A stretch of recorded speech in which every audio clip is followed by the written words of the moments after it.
Pozdravljeni v petkovih minutah za kulturo. Celotna Delova hiša je že v znamenju Kresnika, čeprav nas do odhoda na Rožnik loči več kot 48 ur.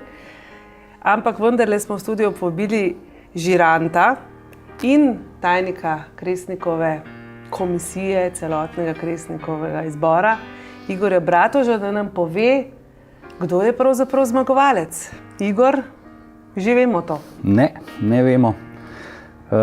Res je, težko je verjeti, ampak žirija pride na Rožnik, seveda vsak žirant s svojim mnenjem in svojim favoritom, in se šele tam zaprti v klavzuri dogovorimo, zglasujemo, argumentiramo, skoraj tudi skregamo. In za ta namen, ker se vnaprej ne ve, kdo bo zmagovalec, nosim kot tajnik gor tudi utemeljitve za vseh 5 knjig. Pa ne boš rekel, da se ne slišite po telefonu, lobirate med sabo za svoje favorite? To ne. Do zdajšnja glasovanja so pokazala, kdo ima kakšna enega ali pa 2 favorita. Tako da na koncu res preostane to merjanje argumentov oziroma pojasnjevanje ostalim kolegom žirantom, zakaj se ti zdi tista knjiga. Jaz se spomnim, v minulih Kresnih večerih smo že imeli možnost čakati, oziroma priložnost čakati komisijo, ki ni prišla iz Cankarjeve sobe. Takrat so bile debate dolge, bolj burne. Včasih se zgodi, da sta recimo po glasovanju 2 in potem je pač malo težko odločiti se, oziroma najti prave argumente, zakaj ena knjiga lahko boljša od druge. Tukaj ima predsednik eno odločilnejšo ali ja, letos je žirija 4-članska, zato ima predsednik pravico preglasovati polovico. Preostalo, njegov glas je zlati glas.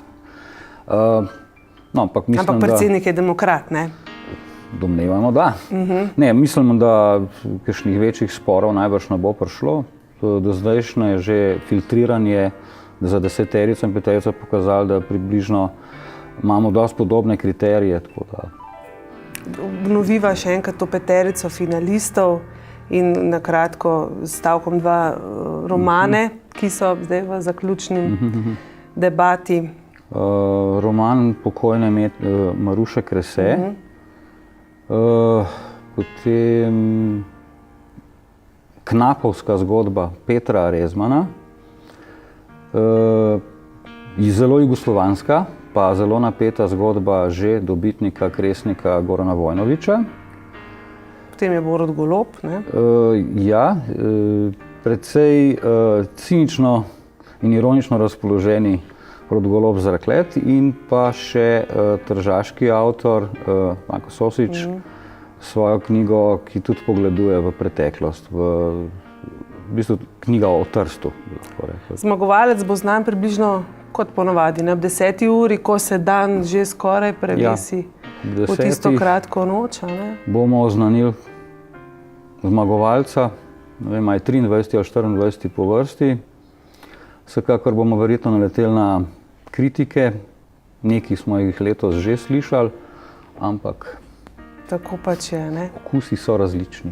Gledalci in pa predvsem bralci seveda vabljeni v soboto, od nedeljo zvečer na Rožnik. Nedelja. Začenja se ob 20. uri, kresnice ne bodo manjkale.